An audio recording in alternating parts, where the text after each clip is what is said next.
Día tras día, nuevas víctimas se suman al conteo siniestro. En México, la violencia ligada al narcotráfico dejó, tan solo en el 2008, 6.290 asesinatos. Es la estela que deja la lucha entre las confederaciones del crimen organizado en este país. Pelean por el control de las rutas de la droga en su camino a Estados Unidos, el mayor consumidor del mundo, pero también por la repartición de un creciente mercado interno y por la expansión, incluso más allá de las fronteras de México, de otros millonarios negocios ilícitos, como la trata de personas o el secuestro. La delincuencia organizada mexicana se ha transformado en una de las 4 organizaciones criminales más importantes del planeta, con capacidad de voltear gobiernos, de infiltrar campañas electorales en el extranjero. Hasta hoy, las organizaciones criminales más fuertes son las que se dedican al tráfico de drogas como su actividad primordial, pero no la única. No solamente se dedican al narcotráfico, como quiere sugerir la DEA por conveniencia propia, ya que ellos se dedican al tema de drogas, sino que además tú tienes un problema de que la Confederación de Sinaloa y las demás organizaciones mexicanas se dedican a 24 tipos de delitos. Como la más poderosa, aparece la Confederación de Sinaloa, también conocida como el Cártel del Pacífico, con presencia en gran parte del norte, occidente y sur del país. Su principal contrincante es la alianza formada por los cárteles de Juárez, Tijuana y del Golfo Zetas.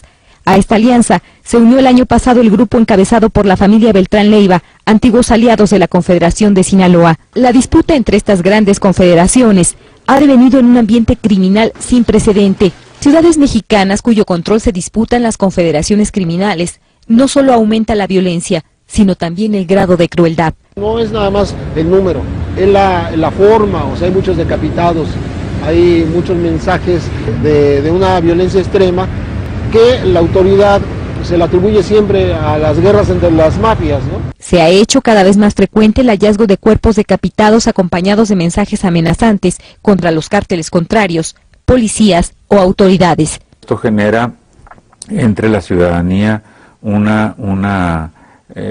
enorme temor, diría yo que en algunas regiones terror, y por el otro lado a la propia población local para que no colabore en ningún sentido con las autoridades.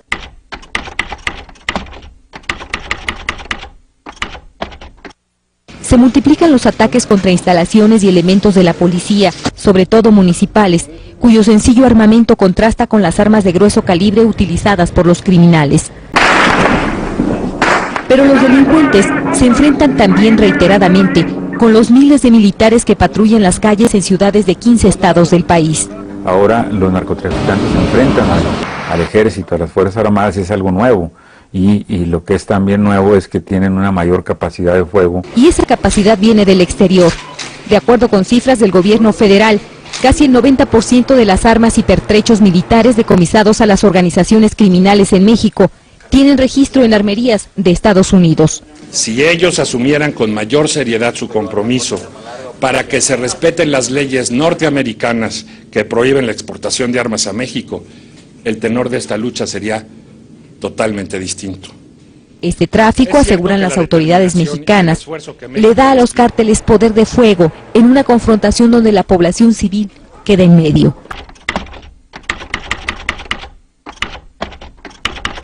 A principios de marzo, 1000 policías federales viajaron desde la capital de México a Ciudad Juárez, Chihuahua, en la frontera con el estado norteamericano de Texas. En el caso de Juárez en particular, estamos trabajando para poder ubicar e identificar gente involucrada no solo en la parte de trasiego de drogas, sino también de dinero y de armas que hoy tenemos en la frontera norte. Los agentes se unieron a los más de 5,000 soldados que ocuparon esa ciudad y otras comunidades del estado de Chihuahua, luego de que el convoy del gobernador, José Reyes Baeza, fue atacado por sicarios del cártel de Juárez. La vida cotidiana de los habitantes de esa ciudad fronteriza se ha visto trastocada por una ola de extorsiones, asesinatos y secuestros, y por la irrupción de los militares en sus espacios públicos. El ejército tomó el control de todas las corporaciones policíacas de la ciudad. Que no descansaremos hasta ver a México como un México seguro y un México libre de la acción de la criminalidad, en especial del crimen organizado nos tome el tiempo que nos tenga que tomar. Juárez es botón de muestra de la respuesta del gobierno federal ante la violencia criminal. La militarización de vastas zonas de México. Hoy, 45,000 soldados participan en operativos permanentes contra el narcotráfico. El espiral de violencia no se detiene y los patrullajes militares han incrementado el número de violaciones a los derechos humanos de la población, según documentan diversas organizaciones civiles. Casos concretos de abusos de militares en contra de derechos humanos que van desde ejecuciones en retenes, detenciones arbitrarias, cateos ilegales. Solo durante 2008, la Comisión Nacional de Derechos Humanos recibió casi 1.300 denuncias contra fuerzas de seguridad del Estado por violaciones a las garantías individuales. La Agencia Antidrogas de Estados Unidos, la DEA, asegura que el 90% de la cocaína procedente de Sudamérica que llega a ese país pasa por México.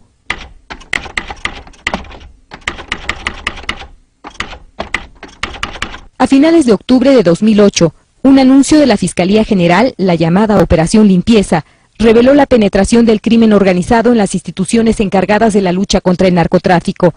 Salieron a la luz nombres de militares, agentes policíacos y exfiscales antimafia, así como de elementos de la agencia estadounidense antidrogas, la DEA, quienes presuntamente trabajaron desde el año 2004 para narcotraficantes de distintos cárteles mexicanos.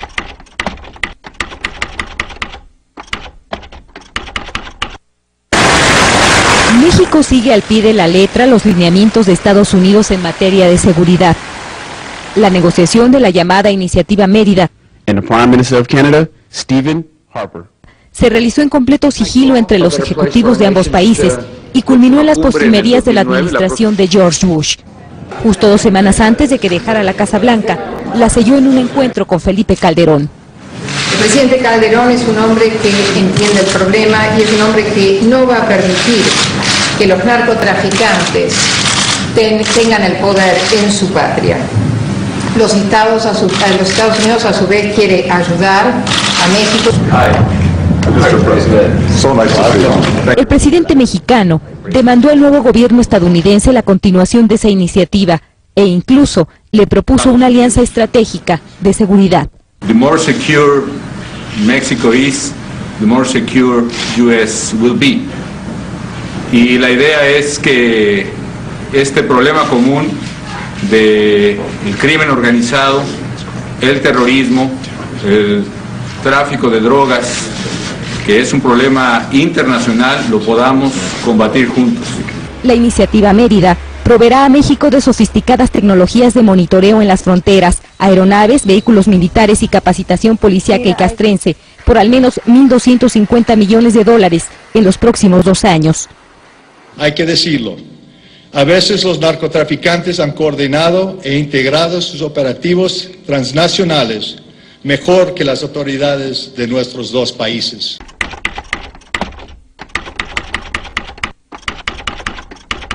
La violencia de las bandas organizadas en México es utilizada por Estados Unidos. Se califica a los cárteles mexicanos como una amenaza para su seguridad interna. Todos han dicho que Calderón está haciendo las cosas muy bien, pero que no controla parte del territorio y que aparte México es un estado fallido y según el propio Comando Conjunto de Estados Unidos es un estado fallido a punto de colapsar. Lamenta profundamente que se haya escalado una campaña que parece que es una campaña contra México. Que la opinión pública y ahora hasta las revistas no solo se dedican a atacar, a mentir sobre la situación de México, sino a exaltar a los criminales. En lo que en México lo consideramos incluso un delito que es apología del delito. Es una respuesta poco efectiva. Es una respuesta poco efectiva porque denota enojo, denota frustración, denota impotencia y lo que necesitamos asegurarnos es que el gobierno mexicano de alguna manera desafía a las autoridades norteamericanas, diciéndoles, nosotros hemos estado haciendo lo que la DEA ha recomendado. Pero la metodología no es nueva. Según este experto, la forma de operar de Estados Unidos recuerda a la que emplearon sus agencias de inteligencia en Colombia a finales de los años 80 y principios de los 90. Cuando existe un capo que de alguna manera está exportando a través de su organización inseguridad pública e inseguridad nacional a otros países y no se lo está conteniendo adecuadamente en su país de origen, estas agencias de inteligencia tarde o temprano comienzan a filtrar información. Pero la disputa entre cárteles mexicanos se extiende también a lo largo y ancho de Estados Unidos, el mayor consumidor de drogas en el mundo. Estamos duplicando el número de agentes del orden que están trabajando en los equipos de esfuerzo a lo largo de la frontera, que son los llamados mejores equipos. Se trata de equipos que combinan refuerzo estatal y local con el personal de inmigración y ejecución de la aduana y el CDP. Cada uno de los estados a lo largo de la frontera ahora tendrán los mejores equipos. Nuevo México anteriormente no había tenido uno. Son muchas las voces calificadas que señalan que la estrategia del gobierno mexicano contra las organizaciones criminales es, al menos, insuficiente.